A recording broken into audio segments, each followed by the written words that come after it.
আসসালামু আলাইকুম। BD investor কনসালটেন্টের পক্ষ থেকে সকল বিনিয়োগকারীকে শুভেচ্ছা। আজকের ভিডিওটি অত্যন্ত গুরুত্বপূর্ণ। যারা শেয়ার মার্কেটে রয়েছেন, শেয়ার মার্কেটে বিনিয়োগ করেছেন এবং ভবিষ্যতে শেয়ার মার্কেট থেকে ভালো লাভবান হতে চান, তাদের জন্য বলছি আজকের ভিডিওটা গুরুত্বপূর্ণ। কেন গুরুত্বপূর্ণ বলি, প্রথমে শেয়ার মার্কেটে আমরা যেটা দেখি, প্রায় যে পরিমাণটা বেড়ে গিয়েছিল, অর্থাৎ ৬,২০০ পয়েন্টের উপরে শেয়ার মার্কেট চলে গিয়েছিল একটা সময়, দিনের একটা সময়। তারপরে সেখান থেকে কারেকশন হয়ে আমরা দেখতে পাচ্ছি শেয়ার মার্কেটে সর্বশেষ ৬,০১৫ পয়েন্টে শেষ করেছে। এবং আজকে অত্যন্ত তাৎপর্যময় বিষয়টি হচ্ছে লেনদেনের পরিমাণ ২,০০০ কোটি টাকার উপরে ছাড়িয়ে গেছে। এটা কিন্তু অত্যন্ত চমৎকার একটা বিষয়।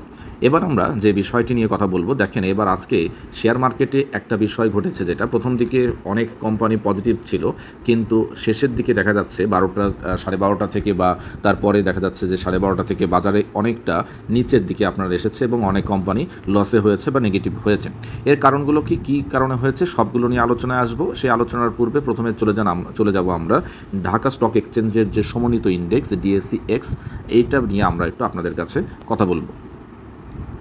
এই যে আমাদের ঢাকা স্টক এক্সচেঞ্জের ডিএসই এক্স যে আমাদের যে রয়েছে, সেখানে নিয়ে আমরা দেখতে পাচ্ছেন আজকের ক্যান্ডেলস্টিকটা কেমন হতে পারে, কি ধরনের ঘটনা ঘটতে পারে, এতে আগামী দিন কি হতে পারে, সেটা নিয়ে একটা আলোচনায় আসি। প্রথম কথা হচ্ছে, দেখেন আমরা টেকনিক্যাল অ্যানালাইসিসের ভাষায় আগেও আপনাদের জানিয়েছি যে পরপর 3 দিন যদি ভালো পজিটিভ থাকে, তৃতীয় দিন বাজারে একটা কারেকশন আসবে। সেই কারেকশন কিন্তু আজকে হয়েছে। এই কারেকশনটা আসলে কেন?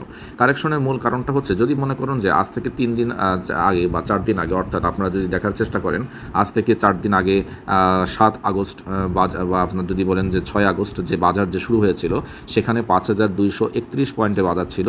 সেখান থেকে বাজার কিন্তু আপট্রেন্ড হয়ে এই যে মাত্র 6 আগস্ট থেকে শুরু করে আপনার হচ্ছে 9 আগস্ট পর্যন্ত বাজারে উত্থান হয়েছে, প্রায় আপনার 700 পয়েন্টের মতো বাজার আপট্রেন্ড হয়েছে।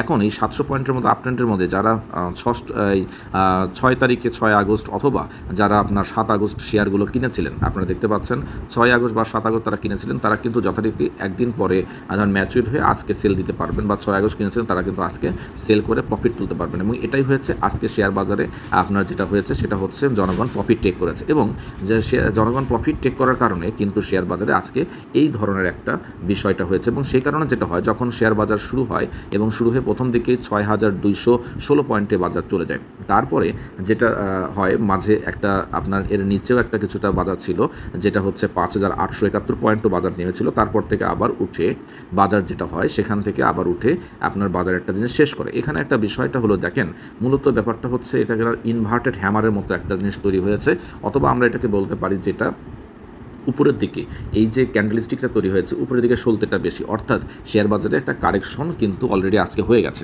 কিন্তু বাজারে দেখা যাচ্ছে যে লেনদেনের পরিমাণ বৃদ্ধি, এবং দেখা যাচ্ছে যখনই বাজার ৫,০০০ পয়েন্টের নিচে চলে আসলো এবং বাজারে তখন শেয়ার মার্কেটে নতুন বিনিয়োগকারী বা যারা বিনিয়োগ করেননি, যারা শেয়ার মার্কেটে চলে গিয়েছিলেন আস্থাহীনতার কারণে, তারা আবার যখন ফিরে এসে নতুন করে বিনিয়োগ যখন শুরু করেছে, তখন কিন্তু শেয়ার মার্কেটের পরিমাণটা, দামের পরিমাণটা, মানে শেয়ার মার্কেটের যে অবস্থানটা, সেটা কিন্তু ৬,০১৫ পয়েন্টে গিয়ে শেষ করেছে। অর্থাৎ এটা একটা শর্ট কারেকশন। এই কারেকশনটা যে আপনার খুব দীর্ঘ হবে এমনটি না। কেননা কারণ হচ্ছে, যদি এই ক্যান্ডেলস্টিকটাকে আমরা নেগেটিভ বলতাম, খারাপ বলতাম, যদি ৫,৮৭১ পয়েন্টে এসে বাজার শেষ হতো অথবা আরও নিচে নেমে আসতো, তাহলে আমরা নেগেটিভ বলতাম। যেটা হয়েছে, বাজারে এই যে একটা প্রফিট টেক করার সুযোগ এসেছে, মানুষ প্রফিট টেক করেছে। এবং আজকে আমি নিজেও প্রায় কয়েকটা বাইসেল করে প্রফিট টেক করেছি এবং আবার নতুন করে ইনভেস্ট করেছি। এই যে প্রফিট টেক করে ইনভেস্ট করা, এই কারণে কিন্তু দেখা যাচ্ছে যে বাজারে আজকে একটা কারেকশন হয়েছে। এখন আগামী দিন কি হতে পারে? এখন স্বাভাবিকভাবে আপনাদেরকে যেটা জানিয়ে রাখি, আপনাদের আগামী দিনেও বাজারে একটা ছোট কারেকশন বা একটা রেড ক্যান্ডেল তৈরি হতে পারে, অথবা নাও হতে পারে। যদি তৈরি হয় সেক্ষেত্রে ভিন্ন বিষয়। আবার আপনার হচ্ছে, তবে বাজারে যেহেতু ভালো পরিমাণে মানি ফ্লো রয়েছে, বিনিয়োগ বাড়ছে, অতএব বাজারে একটা সামনে এগিয়ে যাওয়ার সম্ভাবনা রয়েছে। এখন একটা শর্ট কারেকশন হয়ে তারপর সামনে আগাবে। এখন বাজার কতটুকু আগাবে, সেক্ষেত্রে আপনাদেরকে এর আগে অ্যানালাইসিস আমরা দিয়েছিলাম। বাজার যদি ভালো পজিশনে ক্ষেত্রে এখন ভালোর মধ্যেই ভালো হওয়ার কথা। সবচেয়ে বড় কথা হচ্ছে এইটা, বাজারে একটা নিকটতম রেজিস্ট্যান্সের মধ্যে আমরা যদি দেখি, এখন আছে হলো ৬,২94 পয়েন্টের একটা আছে। আমরা একটা মান্থলি চার্ট নিয়ে এটা দেখানোর চেষ্টা করি, তাহলে আরও ভালো হবে। যদি বাজারে একটা জিনিস দেখানোর চেষ্টা করি, বাজারের আপনার ৬,২০০ পয়েন্টে একটা রয়েছে। তারপরে আমরা রেজিস্ট্যান্স হিসাবে আমরা ধরতে পারি হচ্ছে আপনার শেয়ার বাজারের ৬,৪৭৩ পয়েন্ট। এবং খুব স্বাভাবিকভাবে বাজারে যে পরিমাণ ফ্লো বাড়ছে, সেক্ষেত্রে আমরা আশা আশা করতে পারি 6,500 পয়েন্ট পর্যন্ত বাজার পৌঁছে যেতে পারে, অর্থাৎ 6,500 পর্যন্ত বাজারে পৌঁছে যাওয়ার সম্ভাবনা রয়েছে। এই একটা বিষয়।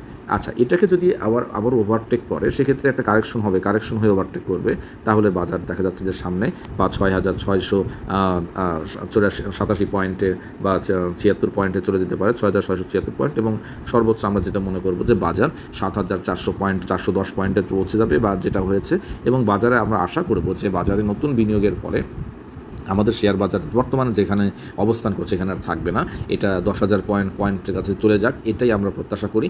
কারণ হচ্ছে শেয়ার মার্কেটে যে পরিমাণ লেনদেনের যে পরিমাণ কোম্পানির আসলে এখানে রয়েছে, যে পরিমাণ আসলে এখানে কোম্পানিগুলো রয়েছে এবং কোম্পানিগুলোর যে ভ্যালু অ্যাড হওয়া দরকার, এটা যদি মানুষ আস্থাশীল হয় খুব স্বাভাবিকভাবেই শেয়ার মার্কেট 10,000 পয়েন্টের কাছে চলে যাবে। তবে এখন যে যাবে এমনটি না, কারণ আপনারা মনে রাখবেন অনেক বিনিয়োগকারী ক্ষতিগ্রস্ত অবস্থায় রয়েছে এবং এই ক্ষতি পুষিয়ে তারা যেন নতুনভাবে চাঙা হয়ে উঠতে পারে, সেক্ষেত্রে কিন্তু তাদের প্রফিট টেক করা প্রয়োজন বা তাদের প্রফিটেবল হয়ে কিছুটা ক্ষতি পুষিয়ে নেওয়া প্রয়োজন। তারপরে কিন্তু শেয়ার মার্কেটের সিংহভাগ মানুষ যখন ভালো অবস্থানে তৈরি যাবে, গেমলিং হবে না, মেকানিজম হবে না, তখন দেখা যাবে যে স্বাভাবিকভাবে শেয়ার মার্কেট স্বাভাবিক নিয়মে চলবে। এবং এক্ষেত্রে এখন যেমন দেখা যাচ্ছে যে 6,015 পয়েন্টে রয়েছে, খুব স্বাভাবিকভাবে 6,676 পয়েন্টকে ওভারটেক করে এই শেয়ার মার্কেট 7,400 পয়েন্ট পর্যন্ত চলে যেতে পারে এবং এটাকেও ভবিষ্যতে ওভারটেক করে চলে যেতে পারে। এক্ষেত্রে সবসময় মাথায় রাখবেন রাজনৈতিক পরিস্থিতি, বর্তমানে যে রাজনৈতিক অস্থিরতার অবস্থানটা বিরাজমান, সেটা যদি এই যে বর্তমানে অন্তর্বর্তীকালীন যে সরকার রয়েছেন,